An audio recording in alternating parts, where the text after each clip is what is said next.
Good morning everybody. आज हम चर्चा करने वाले हैं मध्य प्रदेश के प्रमुख साहित्यकार एवं उनकी रचनाओं के अंतर्गत। आज हमारा टॉपिक होगा पद्माकर भट्ट जी, जिन्हें मुगल काल का भामाशाह भी कहते हैं। साथ में हम देखेंगे कि इनका जन्म कहाँ हुआ था, मध्य प्रदेश के किस क्षेत्र से इनका संबंध है, इनकी प्रमुख रचनाओं के बारे में चर्चा करेंगे। कुछ एडिशनल इंफॉर्मेशन देखेंगे हम इनकी रचनाओं के संबंध में, और उससे पहले हम देखेंगे आज के हमारे नए प्रश्न, जिनकी संख्या आज 6 है। पहला प्रश्न नोट करिए, मध्य प्रदेश का स्थापना दिवस कब मनाया जाता है? स्थापना दिवस यानी कि मध्य प्रदेश की स्थापना कब हुई थी एक राज्य के रूप में। तो मध्य प्रदेश का स्थापना दिवस कब मनाया जाता है? राज्य पुनर्गठन आयोग का गठन कब हुआ था? कब यानी कि आपको डेट लिखना है, तारीख लिखना है, और इसमें कितने मेंबर थे यानी कि कितने सदस्यीय यह आयोग था। इतना बता दूं कि इसमें 3 मेंबर थे। कितने मेंबर थे? 3 मेंबर थे। तो पहला प्रश्न है मध्य प्रदेश का स्थापना दिवस। दूसरा है राज्य पुनर्गठन आयोग। राज्य पुनर्गठन आयोग का गठन यानी कि राज्य जो है अब उनका पुनर्गठन करना है, ठीक है, और उसमें कितने मेंबर थे। तीसरा है कि बंगाल का विभाजन, बंगाल विभाजन कब हुआ था, इसकी डेट लिखना है आपको। और भवानी प्रसाद मिश्र का संबंध मध्य प्रदेश के किस क्षेत्र से है, यानी कि किस जगह इनका जन्म हुआ था, यह आपको बताना है कि भवानी प्रसाद मिश्र का संबंध किस क्षेत्र से है। अगला प्रश्न है कि तानसेन सम्मान, तानसेन सम्मान की शुरुआत कब हुई और इसके तहत कितनी राशि दी जाती है, कितनी राशि दी जाती है, यह भी एक महत्वपूर्ण इंपॉर्टेंट प्रश्न है। अगला प्रश्न है कि शिखर सम्मान के तहत कितनी राशि दी जाती है, कौन सा राज्य इसे देता है, और शिखर सम्मान की शुरुआत कब हुई थी। 3 प्रश्न हैं, कौन कौन से? शिखर सम्मान की शुरुआत कब हुई थी, किस राज्य सरकार द्वारा यह दिया जाता है, और कितनी राशि दी जाती है। तीनों प्रश्न हो गए। अब पिछले प्रश्नों पर हम डिस्कस कर लेते हैं। पहला प्रश्न था कि पशुपतिनाथ मंदिर कहाँ है, और दूसरा प्रश्न है हिंगलाजगढ़ फोर्ट कहाँ है। आइए एक मैप के थोड़ा सा चित्र के माध्यम से इसे समझते हैं, ताकि लंबा समय कितना, जब तक आप जीवित रहें तब तक आपको यह याद रहेगा। आइए शुरू करते हैं। मंदसौर की अगर हम बात करें तो यहाँ पर है मंदसौर, सीतामऊ, सुवासरा, शामगढ़, गरोठ और भानपुरा। तो भैया पहला प्रश्न था कि पशुपतिनाथ का मंदिर कहाँ है। तो पशुपतिनाथ मंदिर मंदसौर में है, और मंदसौर कहाँ है, ये यहाँ पर है।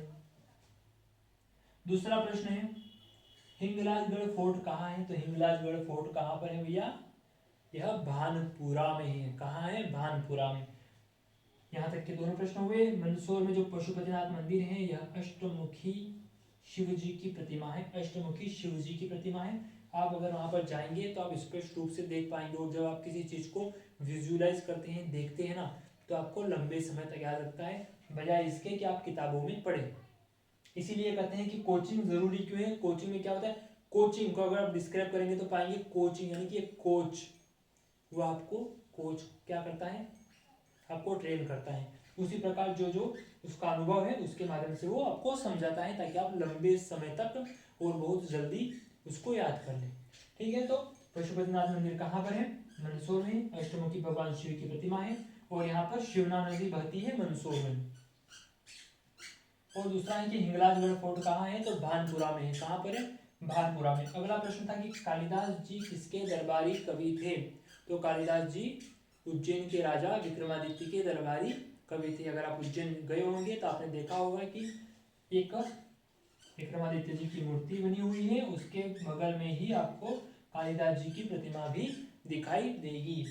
इसके बाद है कि झांसी की रानी रचना किसकी है। झांसी की रानी नामक रचना किसकी है। तो वह है सुभद्रा कुमारी चौहान की। किसकी है?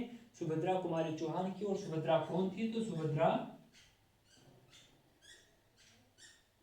कुमारी चौहान की हम बात नहीं कर रहे हैं, तो केवल याद रखने के लिए बता रहे हैं कि सुभद्रा कौन थी। तो सुभद्रा भगवान कृष्ण और बलराम भैया की बहन थी। भगवान कृष्ण और बलराम भैया की बहन का नाम क्या था? सुभद्रा था। और इन तीनों का एक साथ पूरे विश्व में इन तीनों का एकमात्र मंदिर है, वह है कहाँ पर? उड़ीसा राज्य में जगन्नाथ मंदिर। आपने रथ यात्रा देखी होगी, जगन्नाथ की रथ यात्रा, तो वहां पर इन्हीं तीनों का वर्णन आता है। कौन सा? जगन्नाथ मंदिर, ओडिशा। यहाँ तक की बातें आप समझ गए होंगे। अब अपने सेशन को आगे बढ़ाते हैं। आज हम चर्चा करने वाले हैं पद्माकर भट्ट जी के विषय में, जिन्हें मुगल काल का भामाशाह भी कहते हैं। अच्छा, भामाशाह क्यों कहते हैं भैया? क्योंकि इन्होंने राज दरबारों से इतना धन प्राप्त कर लिया था, इतना धन कि ये खुद धनाढ्य हो गए थे, और राजा महाराजाओं को भी बाद के कालों में इन्होंने उनकी सहायता की धन के माध्यम से। यानी कि अगर मैं एक समय अरबपति था, मैंने पद्माकर भट्ट जी को बहुत सारा पैसा दिया, लेकिन एक समय आता है कि मुझे पैसों की जरूरत पड़ी, मुझे धन की जरूरत पड़ी, तब मैंने पद्माकर भट्ट जी से पैसा लिया। तो क्या कहते हैं कि मैंने इनसे पैसा लिया, तो ये बन गए मुगल काल के भामाशाह। अब मुगल काल के भामाशाह क्यों? इसका एक कारण हुआ यूं कि महाराणा प्रताप को जब मुगलों से युद्ध लड़ना था, तो उनके पास सेना नहीं थी, धन नहीं था, तब उनकी सहायता के लिए भामाशाह नाम के व्यक्ति ने उन्हें काफी धन दिया था। कितना धन? कि जिससे कि वो एक सशक्त सेना का गठन कर सके और मुगलों से लोहा ले सके। लोहा लेना मतलब कि लोहा लेना नहीं है, युद्ध लड़ना है, ठीक है। तो हुआ भी ऐसा ही, भामाशाह से धन प्राप्त करके, स्वेच्छा से लिया था, लूटा नहीं था। भामाशाह से धन प्राप्त करके महाराणा प्रताप ने मेवाड़ पर पुनः अपना अधिकार कर लिया, मुगलों को पराजित करके। उसके बाद लेकिन एक बात यह आती है कि सिर्फ चित्तौड़ को छोड़कर, केवल चित्तौड़ को छोड़कर महाराणा प्रताप ने पूरे मेवाड़ पर अधिकार कर लिया था। ठीक है, यहाँ तक की चीजें। पद्माकर भट्ट को भामाशाह क्यों कहते हैं, और भामाशाह का संबंध प्राचीन स्तर पर कैसा है, यह भी हमने देख लिया।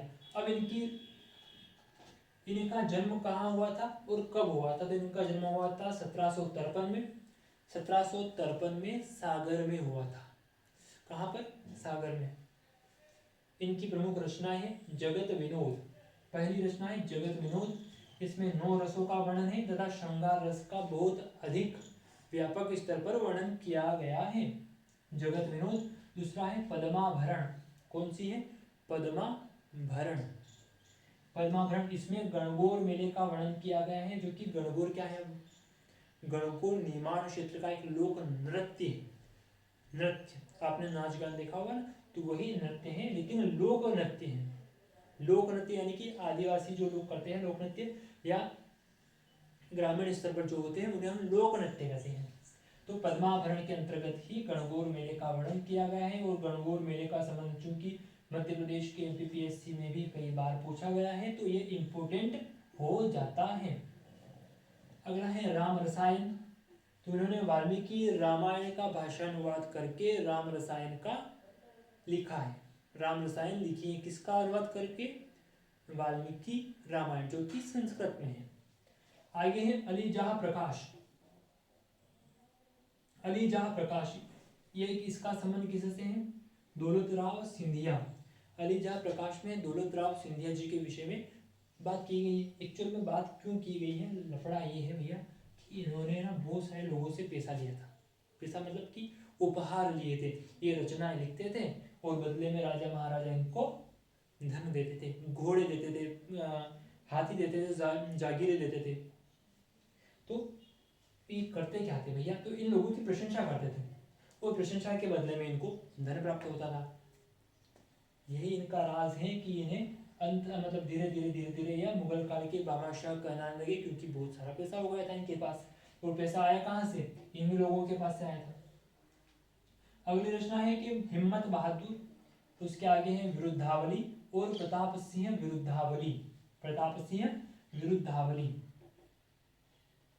हिम्मत बहादुर विरुद्धावली और प्रताप सिंह विरुद्धावली। कवि 25, प्रबोध 50, राजनीति की वचनिका, वचन जो बोलते हैं ना, तो राजनीति की वचनिका यमुना लहरी और गंगा लहरी। गंगा लहरी इनकी अंतिम रचना है, गंगा लहरी इनकी अंतिम रचना है। और इसके लिखने की भी एक रोचक कहानी है कि हुआ ये था कि इनको कुष्ठ रोग हो गया था, जो कि गंगा जल की औषधि प्रयोग के कारण ठीक भी हो गया था। तो इसी की प्रशंसा में इन्होंने गंगा लहरी नामक एक रचना लिखी है। अब थोड़ा गंगा की बात हो गई है तो गंगा नदी के बारे में चर्चा कर लेते हैं। गंगा नदी जो है उसके औषधि गुणों पर बात कर लेते हैं कि क्या चीज हो सकती है और एग्जाम के लिहाज से किस प्रकार से इम्पोर्टेंट है। पहला है कि गंगा नदी में जो एक मछली रहती है उसका नाम है गंगा डॉल्फिन, जिसे भारत सरकार द्वारा 18 मई 2011 को राष्ट्रीय जलीय जीव घोषित किया गया है। कब? 18 मई 2011 को गंगा डॉल्फिन को राष्ट्रीय जलीय जीव घोषित किया गया है। डॉल्फिन जो होती है ना ये ऐसे होती है,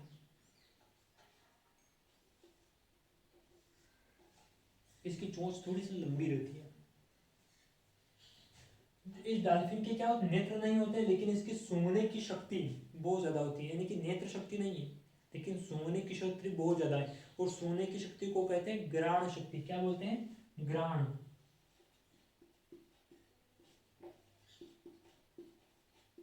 सूंघने की शक्ति को कहते हैं ग्राण शक्ति, यानी कि इसकी सूंघने की शक्ति अधिक है लेकिन यह देख नहीं पाती।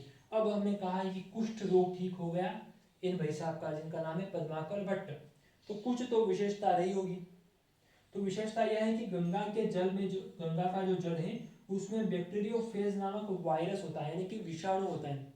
जैसे होता है ना कोरोना वायरस, उसी प्रकार गंगा के जल में होता है बैक्टीरियोफेज नामक वायरस, जो क्या करता है कि बैक्टीरियोफेज नामक वायरस बैक्टीरिया को नष्ट करता है। यानी कि ये जो वायरस है ना जिसका नाम है बैक्टीरियोफेज, यह किल करता है किसको? बैक्टीरिया को किल करता है, मतलब मारता है। तो यह इसकी विशेषता है गंगा के जल की।